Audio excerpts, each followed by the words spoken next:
Seatbelts optional. Kids riding in the back of pickups. Ashtrays in every car and cigarette smoke in every diner. The 1970s weren't careless. They were just free. Maybe a little too free. Across America, a generation grew up in a world without warning labels, without restrictions, and without a constant reminder of what could go wrong. It was a time when parents trusted instincts over regulations, and when danger was something you laughed about later, not something you tried to avoid. On any summer afternoon, you could see kids leaning out of car windows as their parents drove down country roads, wind whipping their hair and laughter echoing through the air. No seatbelts clicked. No booster seats strapped them in. Pickup trucks carried entire families in the open bed, waving at passing cars as if it were the most natural thing in the world. And it was, at least back then. People believed in common sense, in learning lessons the hard way. You didn't need a label to tell you not to stick your hand in a blender, or a fine print warning that the coffee was hot. If you burned yourself, you remembered next time. Life was simple, unpredictable, and a little rough around the edges. But that roughness gave people a sense of toughness and a belief that risk was part of living. Television and movies celebrated that spirit. Car chases, cigarette ads, and wild stunts filled the screen, feeding a culture that saw recklessness as charm. Cowboys didn't wear helmets. Action heroes didn't buckle up. Even commercials showed smiling families cruising down highways in cars without a single safety feature in sight. Freedom sold better than fear, and nobody wanted to be the one to question it. And yet, beneath that confidence, cracks were beginning to show. Hospitals saw more injuries that could have been prevented. Tragedies that started with small choices, a forgotten buckle, a late-night drive, a missing warning sign. The stories made headlines, but the lessons took time to sink in. After all, change doesn't come easy when it means admitting you were wrong. Still, there was something undeniably special about that era. People lived with a kind of raw independence that's hard to imagine today. They trusted their neighbors, their instincts, their luck. It was a generation that built fences without safety rails, rode bikes down steep hills, and thought nothing of it. Maybe they were braver. Maybe they were just unaware. But either way, they lived fully, dangerously, freely. And as the years rolled on, that freedom would be tested. Laws would change, attitudes would shift, and America would start to realize that safety wasn't the enemy of freedom. It was its silent partner. Because every rule, every warning, every label that came later had a story behind it. Usually, one written in loss. But the decade that celebrated freedom was also about to learn why rules sometimes save lives. There was a time when buckling up made you look paranoid. Even car ads avoided mentioning seatbelts. They didn't want to scare buyers. In the 1970s, clicking that strap across your chest was almost a statement that you didn't trust your own driving. Cars were built for style and comfort, not for protection, and safety was often treated like an afterthought, something that interrupted the fun of the open road. Back then, most cars didn't even have seatbelts in the back seats, and if they did, they were buried somewhere beneath the cushions, still wrapped in factory plastic. Parents didn't think twice about letting kids stand between the front seats to get a better view or lie across the back window during a road trip. It was freedom in its purest form or recklessness, depending on how you look at it now. Automakers knew what the public wanted: chrome, horsepower, and a little bit of danger. Their ads showed families cruising down highways with smiles that said nothing could go wrong. To mention seatbelts would have broken the illusion. It would have reminded people that a car crash was even possible, and nobody wanted to think about that while admiring the shine of their new Cadillac or Mustang. Safety simply didn't sell. For men especially, the idea of strapping in felt weak. Real drivers didn't need protection. They controlled their machines. They mastered the road. It was part pride, part denial, and all culture. Even when seatbelts became standard equipment, most drivers tucked them behind the seats so they wouldn't wrinkle their shirts or make passengers uncomfortable.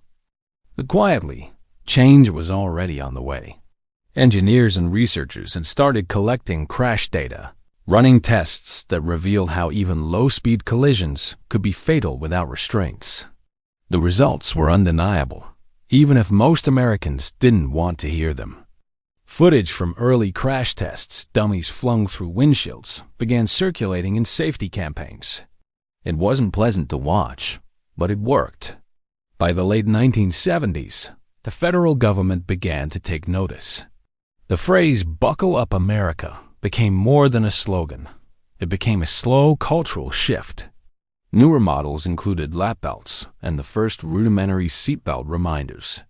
Still, most people ignored them, cutting the chime wire under the dash or clicking the belt behind them to stop the noise.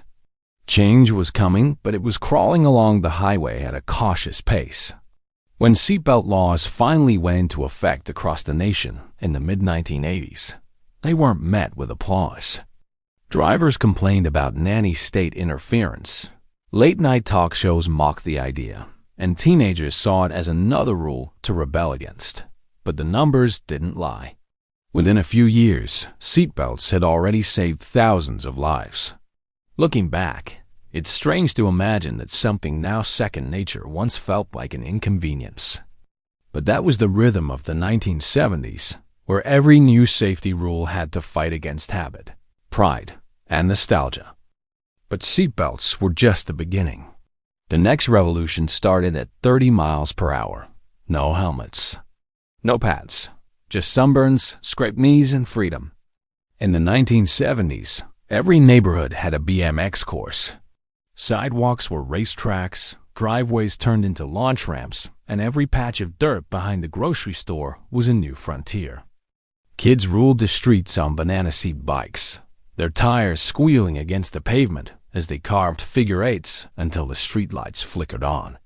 There was a rhythm to its chains clattering, playing cards fluttering in the spokes, the smell of summer heat rising off the asphalt. Nobody worried about helmets or knee pads. A fall was part of the deal, a badge of honor. A scraped elbow wasn't an emergency. It was proof you'd been outside. Parents watched from porches, sipping coffee, trusting the world and their kids to figure things out on their own. Freedom back then had a sound, laughter echoing through cul-de-sacs, the metallic crash of bikes hitting trash cans, the satisfying slam of a kickstand dropping after a long day of adventure. You didn't call it exercise. You called it fun. And even though accidents happened, there was an unspoken understanding that a few bruises built character. The 1970s also saw the birth of something bigger, the rise of BMX culture. Inspired by motocross, kids began modifying their bicycles, adding number plates, knobby tires, and bright grips. Suddenly, the simple bike became a machine of rebellion. Homemade ramps appeared overnight, built from spare plywood and milk crates. And when skateboards rolled in, it only amplified the feeling. Concrete wasn't a danger, it was a possibility. There were no regulations, no adults with clipboards, no league rules or liability forms. The streets belonged to kids. They invented their own games, their own challenges, their own limits. And if someone wiped out hard, you didn't call an ambulance. You helped them up, brushed off the gravel, and handed them their bike back. That's just how it was. It's easy to romanticize that freedom now, especially when today's playgrounds are padded and every sports activity comes with a waiver. But that wild sense of independence gave children something few have now: a chance to take risks and learn resilience. Every fall taught a lesson about balance, about confidence, about knowing when to get back up. By the time the first helmet laws started appearing in the 1980s and 90s, the world had already changed. Parents were more cautious, neighborhoods were quieter, and kids had fewer chances to test their courage. Helmets made sense, lives were saved, but something else faded in the process. That reckless kind of childhood, where the street was your arena and the only rule was to be home by dinner, began to disappear. Still, for anyone who grew up in that era, the memory lingers. The wind in your face, the sun on your back, the unspoken pride of surviving another crash. It was dangerous, yes, but it was also unforgettable. But not just kids. Grown-ups were taking big risks too, behind the wheel. In the 1970s, a designated driver didn't exist. A few beers after work. Everyone did it and few talked about what could go wrong. Bars filled with laughter and jukebox music, while parking lots filled with cars whose drivers had already had one too many. It wasn't rebellion. It was normal. The line between celebration and danger was blurred by culture, routine, and a sense of invincibility that defined the decade. The idea of drinking and driving didn't carry the weight it does now.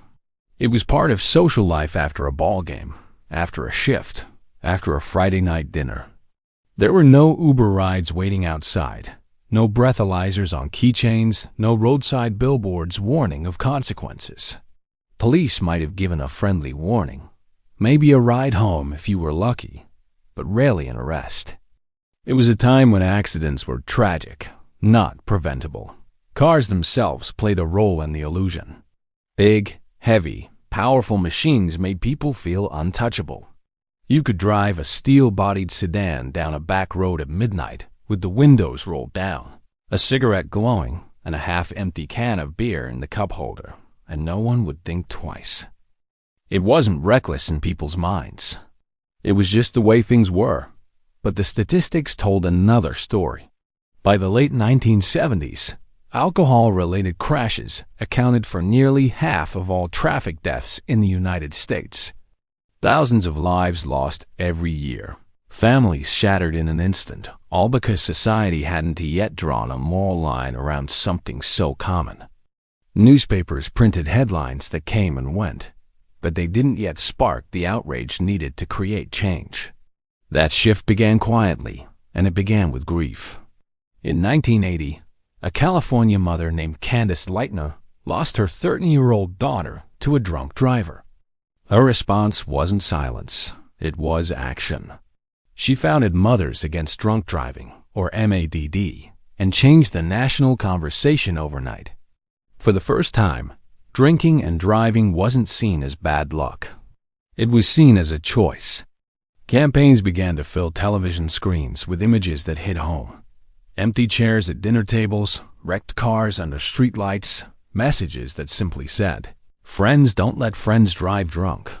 What had once been a private tragedy became a public responsibility. Laws followed soon after: stricter penalties, lower blood alcohol limits, and a wave of education programs that redefined accountability on the road. Still, for those who lived through the 1970s, the memories are complicated. There was a belief in freedom, in trusting people to make their own choices. And that belief wasn't entirely wrong. It just underestimated the cost of mistakes. Freedom, after all, means little when it takes lives along with it. Looking back, it's clear that America had to grow up.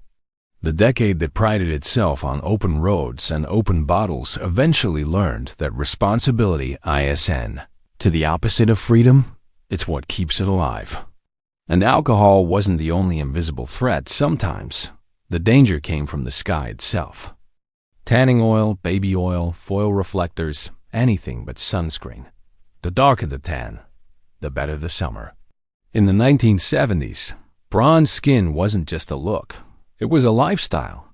A deep tan meant you were healthy, adventurous, and confident. The glow of sunburn wasn't seen as damage, it was proof you'd been living. On beaches across America, families sprawled across colorful towels while transistor radios played Fleetwood Mac and the Eagles. Teenagers slathered on baby oil, not SPF, and flipped over every hour like clockwork, chasing that perfect golden color. If you didn't have tan lines by August, people asked if you'd been sick. It was the decade when sunshine felt harmless, and the only thing to fear was a cloudy weekend. The irony, of course, is that sunscreen already existed. You could find bottles of it on store shelves, tucked behind the Coppertone ads showing a little girl and her mischievous puppy tugging at her bathing suit. But most people didn't use it seriously, anyway. The formulas were thick, chalky, and smelled strange. They were for people who couldn't handle the sun, not for the ones who prided themselves on spending all day outdoors. Advertisements didn't help. Magazine spreads and TV commercials celebrated sun-kissed beauty, showing glowing skin as the ultimate American ideal. Actors, athletes, and fashion icons all seemed to shimmer in permanent golden light. The message was clear. Pale was out, tan was in. Nobody wanted to think about UV rays or skin cells quietly breaking down under the heat. Doctors had started to notice patterns of patients with unusual spots, early signs of skin cancer, but the warnings felt distant, almost unbelievable. The link between sun exposure and long-term damage was still emerging, and for most people, it didn't feel real. What did feel real was the thrill of summer. The boardwalk smells of salt and coconut oil, the shimmer of beaches lined with umbrellas, the laughter that echoed over the waves. By the 1980s, the truth became harder to ignore. Research connected excessive tanning to skin cancer, and awareness campaigns slowly began to change habits. Sunscreens evolved to be lighter, smoother, more effective, and SPF numbers became a new kind of badge. People started packing hats instead of reflectors, and parents learned to chase their kids down with a bottle of lotion before every swim. Looking back, it's easy to smile at how naive it all seemed. There was something innocent in the way people trusted the sun, believed in its warmth without question. But innocence fades with knowledge. The generation that bathed in sunlight learned, sometimes painfully, that too much of a good thing can leave its mark forever. Still, the memory of those endless summers remains. The smell of salt air, the sting of sand on sunburned skin, and the sense that life itself was brighter than maybe it was. Or maybe we just didn't know better yet. But the danger didn't stop at the beach inside homes. Safety was also evolving. Metal slides hot enough to fry eggs, concrete under swing sets, and jungle gyms that could double as medieval traps. Childhood in the 1970s wasn't cushioned.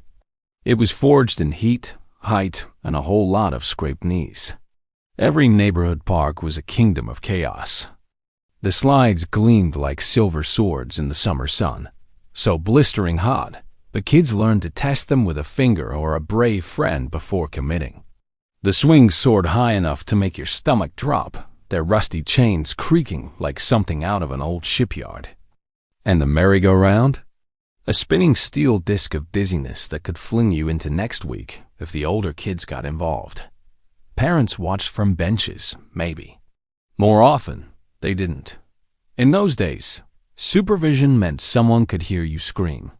Cuts, bruises, and broken arms weren't lawsuits. They were life lessons. Every scab told a story. If you fell, you got back up. If you burned yourself on the monkey bars, you remembered next time. Pain wasn't punishment. It was part of play. There were no rubber mats, no soft landings.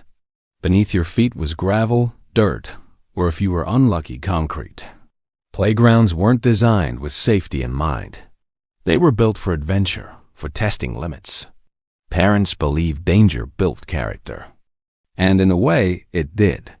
The kids who conquered those jungle gyms carried a kind of toughness that padded floors could never teach. But the risks were real. Hospitals saw a steady stream of playground injuries, and pediatricians began to take notice. Studies showed that thousands of children were ending up in emergency rooms every year for falls and fractures that could have been prevented. By the late 1970s, the idea of national playground safety standards started to gain traction. The following decade would bring change slowly but surely. The 1980s introduced rubberized surfaces, rounded edges, and brightly colored plastic equipment. Metal gave way to safer, softer materials. Playgrounds became less like obstacle courses and more like friendly learning zones. Parents could finally breathe a little easier, but something intangible shifted too. The playgrounds of the past, dangerous as they were, had offered a wild sense of freedom. The new ones, safer and standardized, sometimes felt tame by comparison. It's a trade-off that still sparks debate. Did safety come at the cost of resilience? Or did we simply learn to protect joy instead of risking it? Maybe both can be true. The kids of the 1970s might have scars, but they also have stories of metal slides, scraped elbows, and laughter echoing across the park until the streetlights came on. Those echoes have faded, replaced by the softer sounds of padded play. But in the minds of those who grew up in that era, the old playground still stands bright, burning, and beautifully reckless. But danger wasn't just in parks. Sometimes it rolled right through your living room. Lawn darts with metal tips. Chemistry is set with real acids. And clacking plastic balls that could shatter into flying shards. The 1970s toy aisle wasn't just a place of joy. It was a proving ground for survival. Every birthday, every Christmas morning came with excitement, and maybe a little danger wrapped in bright paper and plastic. Walk into any toy store of that era, and you'd see it. Shelves stacked with glittering boxes promising adventure. Jarts, or lawn darts, were a backyard favorite game that combined darts and horseshoes. The only problem? Each dart was tipped with a metal spike heavy enough to pierce a skull. Injuries piled up, but kids loved the thrill. Parents shrugged it off with a laugh and a bandage. It wasn't until the early 1980s that they were finally banned, after too many trips to the ear turned playtime into headlines. Then there were Clacker's two hard acrylic balls attached by a string. The goal was simple: swing them up and down until they clicked rhythmically. But if you misjudged the motion, those balls could explode or smack you in the face with the force of a slingshot. And who could forget creepy crawlers? Kids melted colorful goop into metal molds using a plug-in heating tray. No gloves or supervision required. Burns were common, but the sense of independence was intoxicating. Parents back then trusted the toys on store shelves. If it came in a box with a smiling kid on it, it had to be fine, or so they thought. The idea that a toy could be unsafe wasn't widely accepted. Injuries were seen as part of growing up, not product liability. But as more accidents drew public attention, the carefree confidence began to fade. That shift led to one of the most important safety milestones of the decade, the creation of the Consumer Product Safety Commission in 1972.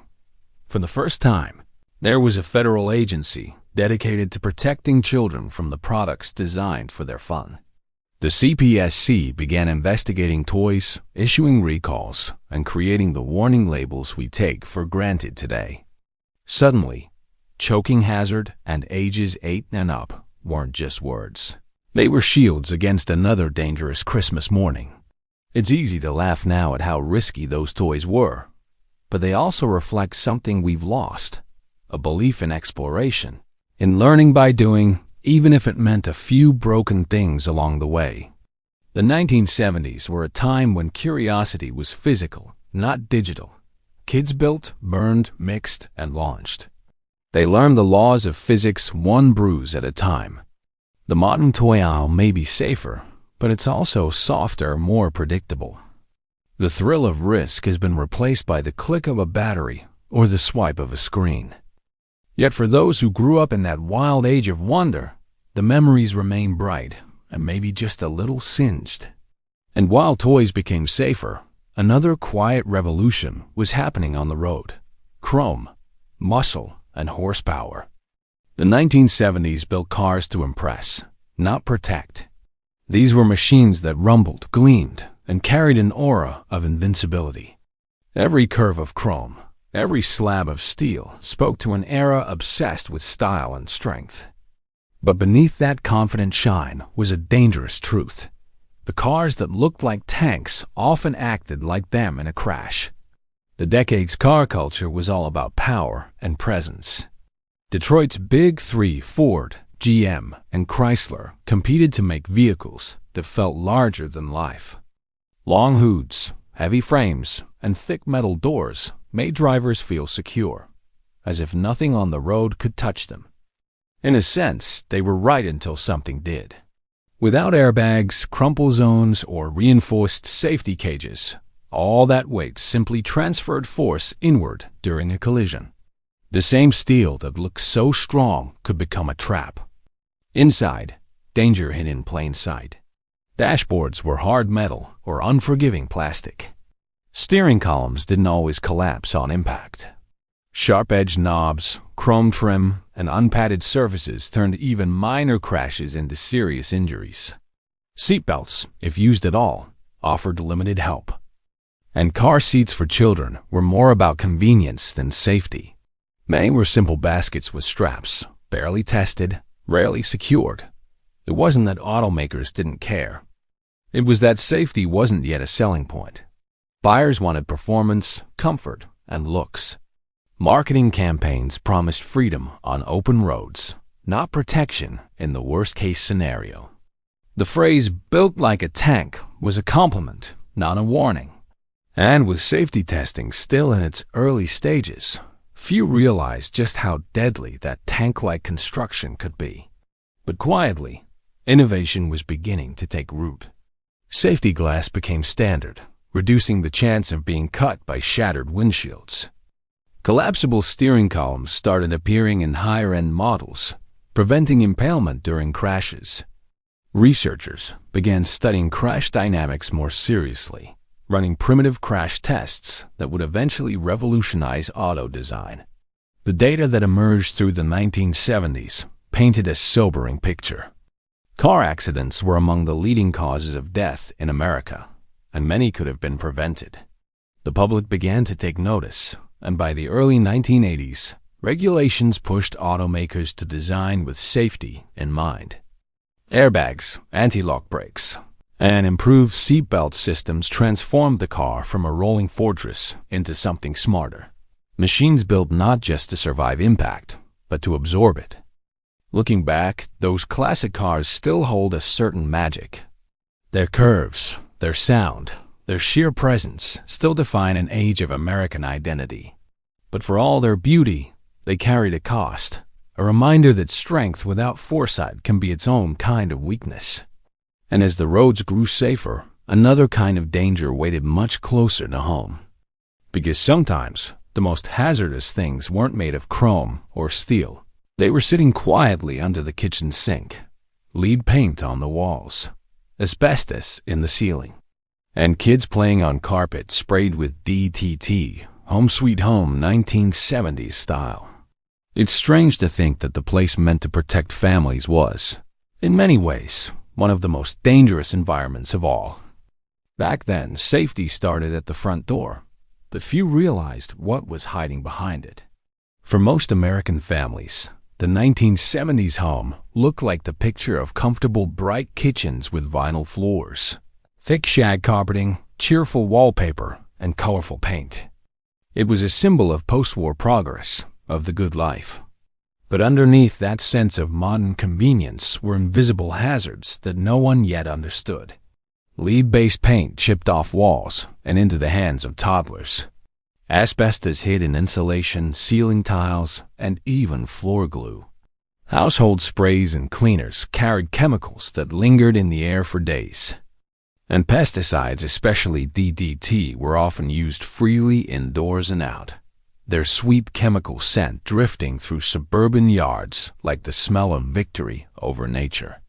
The problem wasn't negligence, it was ignorance. Most people simply didn't know. Advertisements called asbestos a miracle material. Paint companies boasted of rich, durable colors without mentioning the toxins that made them so vibrant. Homeowners trusted the labels and the salesman, assuming that if it was on the market, it must be safe. Common sense was the only regulation, and science hadn't yet caught up to what was happening behind closed doors. It took years, sometimes decades, for the effects to surface. Children exposed to lead developed developmental problems that couldn't be undone. Workers handling insulation fell ill from inhaling asbestos fibers. Families learned that their freshly cleaned homes were full of residue that caused headaches and long-term harm. As the evidence grew, so did public concern, sparking one of the most important environmental awakenings in modern history. By the late 1970s and into the 1980s, voices demanding cleaner, safer living grew louder. The Environmental Protection Agency, EPA, began setting standards, while new labeling laws forced companies to disclose what was in their products. Paints went lead-free. Pesticides like DDT were banned. Building materials were reformulated. Slowly, the American home transformed from a hidden hazard zone into a more carefully regulated space. The lessons learned inside those walls changed everything. Safety was no longer just about cars, roads, or playgrounds. It was about life itself. People began to ask bigger questions. What are we breathing? What are we touching? What do we bring into our homes without realizing the cost? It was a cultural shift that redefined the meaning of safe forever. And just as homes became cleaner and smarter, so did society's understanding of risk. America's obsession with progress had finally met its conscience. Because once people realized that danger could live where they slept, it changed how they saw the world around them and how they wanted to protect the next generation. But safety, like freedom, is never finished. And the 1970s proved one lasting truth. It takes time, mistakes, and awareness to build a world that's truly safe to call home. Before child-proof caps, a single curious twist could turn deadly. The 1970s medicine cabinet was a danger zone filled with glass bottles, brightly colored pills, and little to stop small hands from exploring them. Back then, the home pharmacy was a sign of modern living, stocked with everything from aspirin to cough syrup to the latest miracle drug advertised on TV. But what few realized was just how fragile that convenience really was. In an average household, medications often sat on bathroom counters or kitchen shelves within easy reach. Pills came in pop-top containers that opened effortlessly. Cleaning agents, vitamins, and prescription drugs looked harmless enough, yet they posed serious risks for young children. There were few warnings, no bitter taste deterrents, and almost no standardized packaging. If a child mistook a colorful tablet for candy, tragedy could happen in seconds. It took a series of heartbreaking stories to change that. Hospitals began reporting a rise in accidental poisonings, especially among toddlers. Doctors and parents grew alarmed, and public awareness campaigns started urging families to lock up dangerous substances. Poison control centers, then a new idea, became lifelines for frightened parents in the middle of the night.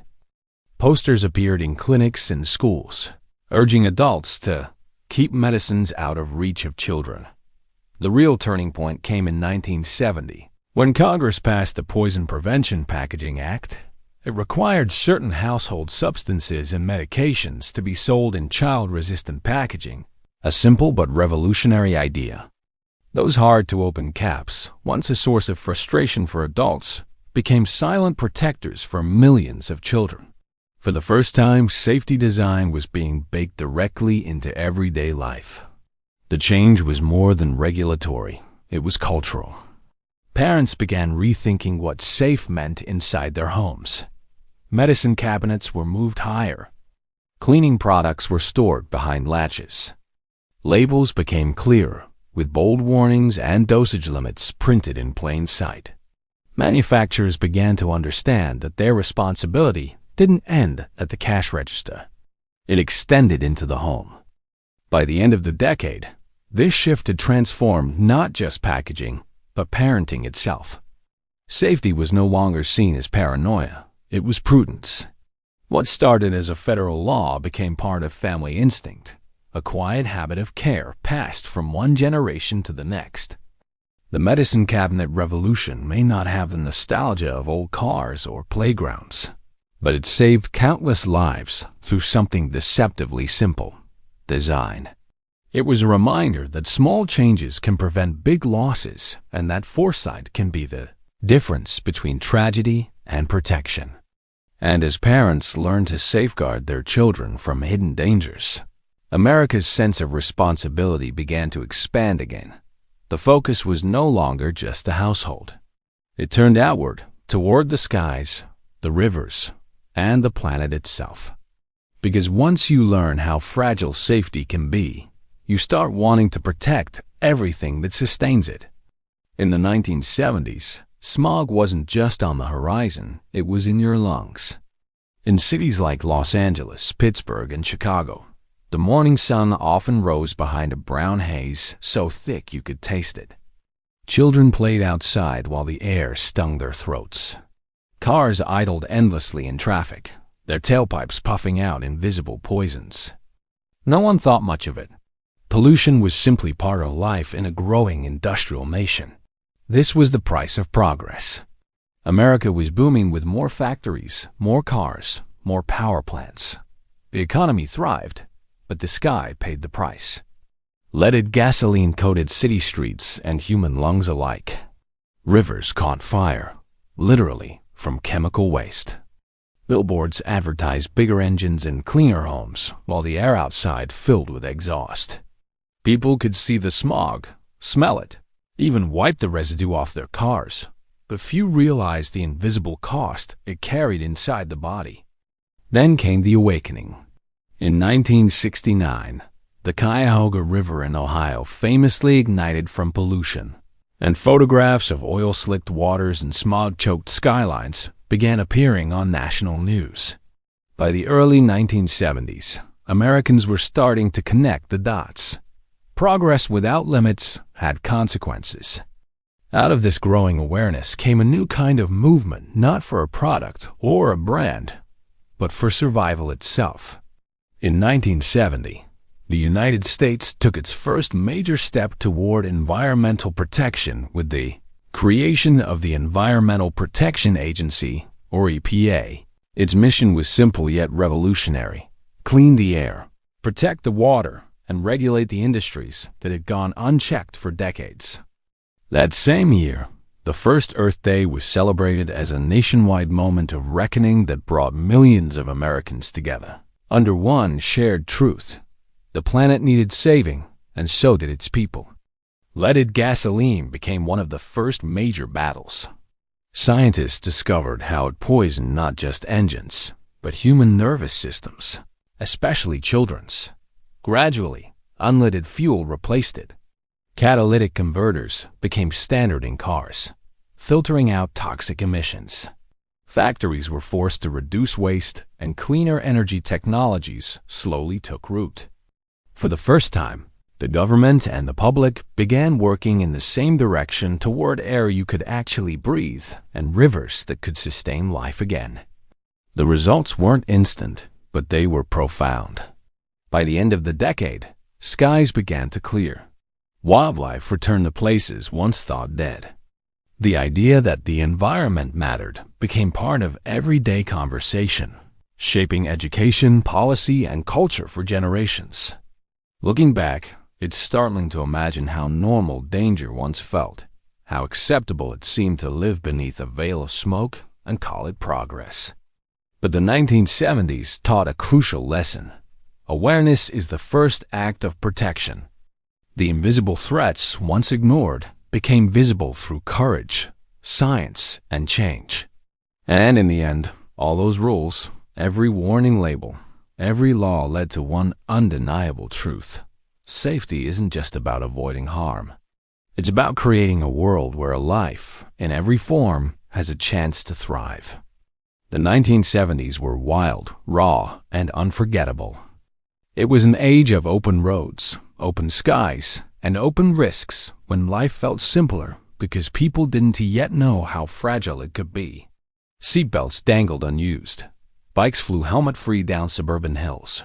And the smell of gasoline mixed with summer air felt like freedom itself. But behind that golden haze of memory lies a quieter truth. Every warning label, every safety rule we see today was written in the ink of those years. The decade was a paradox brimming with progress, yet blind to its dangers. Homes were built with asbestos and lead paint. Playgrounds baked under the sun, made of metal and concrete. Cars looked indestructible, but folded like paper in crashes. Even the air people breathed carried silent poisons. But through every mistake, through every tragedy that followed, America learned. Sometimes painfully, sometimes slowly, but always forward. By the time the next generation came of age, the country had changed. Seatbelts became law. Helmets became common sense. Warnings appeared on bottles, boxes, and billboards. Parents locked cabinets, and automakers tested crashes instead of just horsepower. The wild freedom of the 1970s gave way to a quieter, wiser kind of freedom, one built not on recklessness, but on responsibility. There is a temptation to look back and laugh at the absurdity of it all. The kids bouncing around in pickup beds, the cigarette smoke in airplanes, the toys that could double as weapons. But those memories are more than punchlines. They read proof of a time when the world was still figuring out where the line between adventure and danger really was. We may shake our heads now, but those who lived it remember the warmth of that world and the spontaneity, the innocence, the unfiltered trust in life itself. Progress always asks for something in return. What we gained in safety, we lost in a bit of that carefree wonder. Yet maybe that's the price of growing up, not just as people, but as a society. The 1970s taught America that freedom without foresight isn't really freedom at all. It's a gamble. True freedom, the kind that lasts, is the ability to live boldly and wisely, to chase joy without courting harm. Today's world is wrapped in warnings, but beneath them beats the same restless spirit that once drove a generation to explore, to experiment, to live wide open. The difference now is that we know better. And knowing better doesn't make us weaker. It makes us stronger, more enduring, more aware of what it takes to protect what matters most. We didn't lose freedom. We learned how to survive it.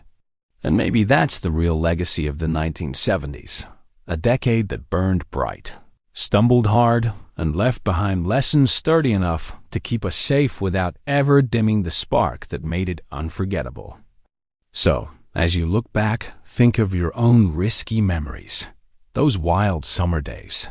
Those rides without helmets. Those moments that could never happen today. Because somewhere in them lives the story of how a country learned not just to live free, but to live wisely.